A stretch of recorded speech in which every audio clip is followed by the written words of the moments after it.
Muy buenos días, ¿cómo están? ¿Qué tal?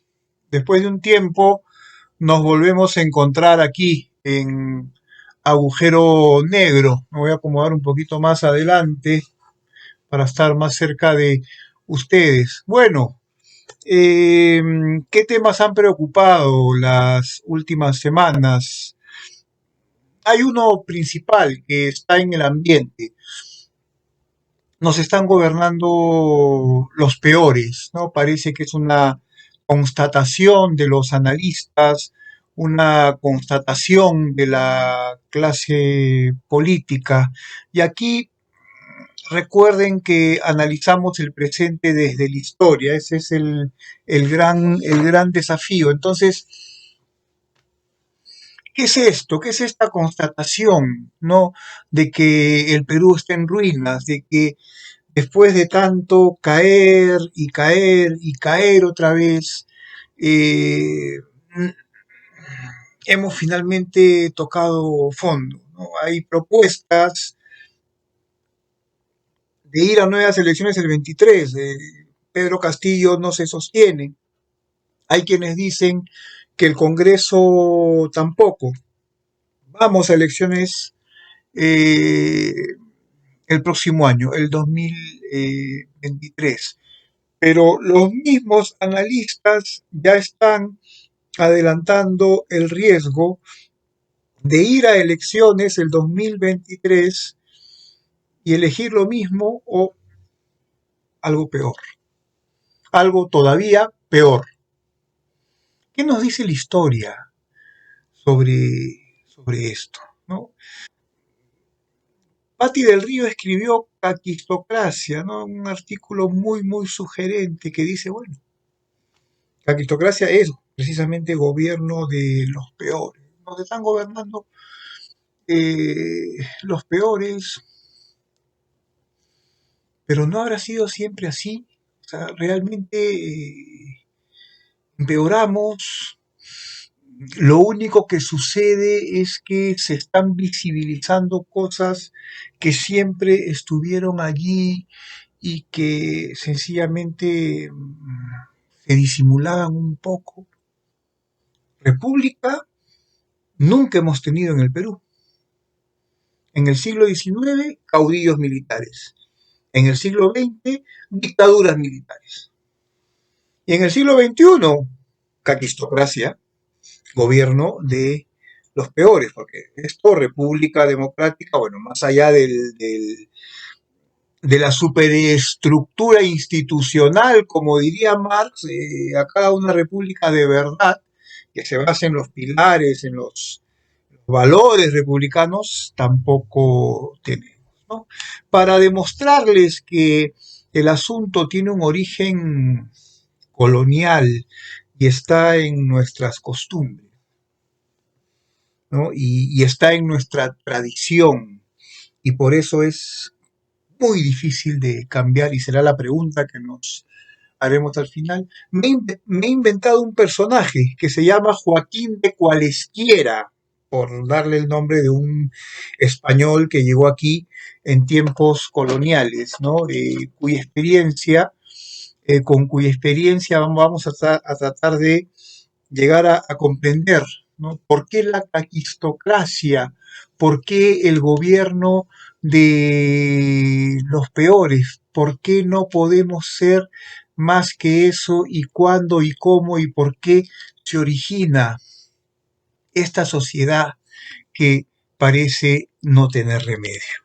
Vamos a ver un poco a don Joaquín de Cualesquiera, ¿no? Dice así, Joaquín de Cualesquiera. Aristocracia se titula la magnífica columna de Patricia del Río en la que advierte que tocamos irremediablemente fondo, que tras caer y caer no hay nada más en el abismo, salvo que mañana nos termine gobernando una manada de zombies. Pero Joaquín de Cualesquiera no se imaginó ni a Pedro Castillo de gobernador de estas tierras, como se decía antiguamente, ni a los zombies repartiéndose encomiendas repletas de indios tributarios, y otra cosa que ni mucho menos se imaginó don Joaquín de Cualesquiera, es el dramático capítulo final de Better Call Saul en Netflix. En lo que sí coincidió más bien Joaquín de cualesquiera con, y sigo hablando en términos coloniales, lo de Castillo, lo de Toledo y lo de Fujimori, es que quería harta plata. Quieren que se lo diga más claro, Joaquín de cualesquiera no cruzó el charco de cachondeo, ¿no? Lo hizo porque quería hacer fortuna, no se tomó el trabajo de subirse a un barco de madera que podía naufragar para venir a América y no regresar más, que fue el caso de la mayoría como él, por gusto, ¿no? Lo que quería era cambiar de vida, quería enriquecer. En Madrid, a mediados del siglo XVIII, Carlos III de Borbón y su prominente nariz, porque hay que ver los cuadros, estaban histéricos. Se pasaban las horas refunfuñando, ¿saben sobre qué? Sobre el destino de la plata americana. ¿A dónde iría? Se preguntaba molesto el monarca. La respuesta era obvia. No tardó don Carlos III en descubrirla. A ninguna parte. ¿Quién se la ha quedado? Se la ha quedado Joaquín de cualesquiera y toda su prole de corruptísimos funcionarios. Y los descendientes de esos corruptísimos funcionarios y 200 años después siguen en las mismas. ¡Ardez! ¡Hostia! Y entonces su majestad, colérico, montó en cólera y decidió sacar a todos los criollos de los cargos públicos en América y en especial en el Perú. ¿Por qué? Por corruptos. Obviamente por corruptos. Y los reemplazó por españoles.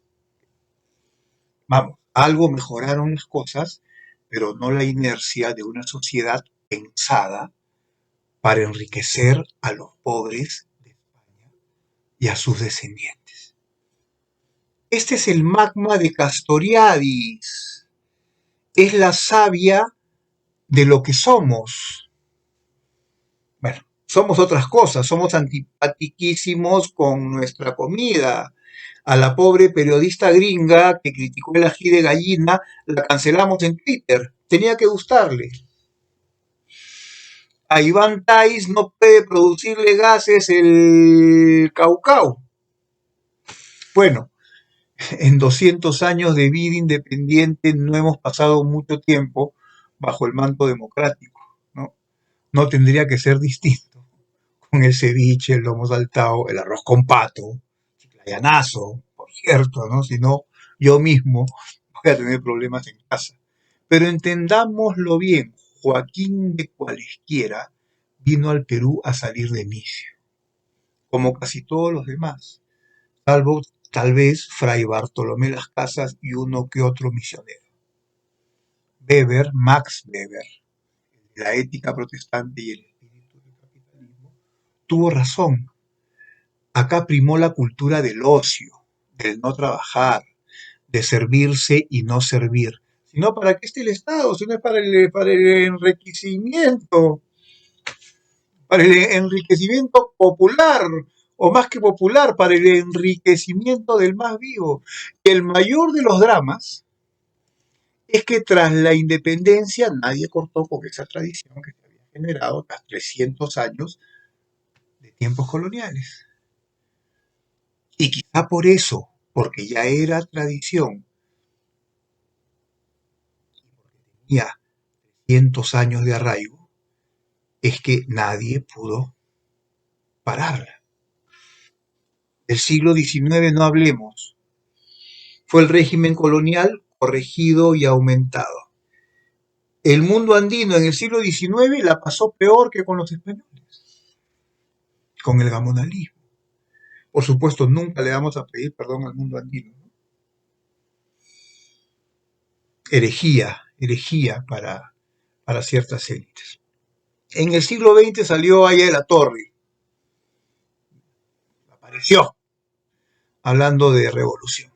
Vinieron el ejército y la oligarquía, se unieron, lo pusieron a él y a Lapra, 30 años bajo tierra, como La Cigarra, como la canción de La Cigarra de María Elena Walsh, creo que es chilena, creo. Y cuando vio el sol de nuevo, como dice la canción, cuando la torre vio el sol de nuevo, 30 años después, ya entrando al otoño de su vida, ya no habló más de revolución, se acabó. Se acabó la revolución para la generación de los 30. Pero vino Velasco. Velasco es fascinante, ¿ah? Él sí hizo una revolución estructural, pero más fascinante es lo que sucedió después. La tradición, por la caquistocracia, por el gobierno de los peores, por la corrupción, por el cómo es, por el cuánto hay, por ver al Estado como una fuente de enriquecimiento es tan grande que a pesar de que las reformas de Velasco fueron estructurales, las cosas se tardaron 1, 2, 3 décadas en volver a acomodarse como antes, y peor, porque ahora partidos políticos es lo que marcaría la diferencia, ya no tenemos. Es decir, después de Velasco regresamos al siglo XIX. Lo que tenemos son redes de corruptelas, igual que con Ramón Castilla, que con Agustín Gamarra, como con los virreyes, como siempre. Tuvimos un siglo, una época colonial de Joaquín de cualesquiera viviendo del Estado español. Tuvimos un siglo XIX de redes de corrupción regionales, viendo de dónde mamar del Estado. Tuvimos un siglo XX de dictaduras militares que en realidad lo que hicieron fue cerrarle el paso a cualquier cambio estructural de esa tradición, de esa costumbre. Ahora lo que tenemos es el imperio, es el triunfo de la tradición. Acá no ha sido como con Hobsbawm, aquí la tradición no ha tenido que inventarse, aquí la caquistocracia es la tradición por antonomasia. Así termina nuestra videocolumna de día de hoy. Yo les agradezco mucho que nos hayan seguido. Quiero agradecer ya los primeros aportes que hemos recibido luego de nuestro segundo programa. Este es el tercero. Quiero agradecerles también los muchos comentarios que hubo a nuestro segundo programa. Quiero invitarlos a que nos suscriban, a que se suscriban a nuestra página Agujero Negro, haciéndole clic aquí abajito, que se suscriban a las actualizaciones, marcando las campanitas. Y bueno, quiero dejarlos con una pregunta.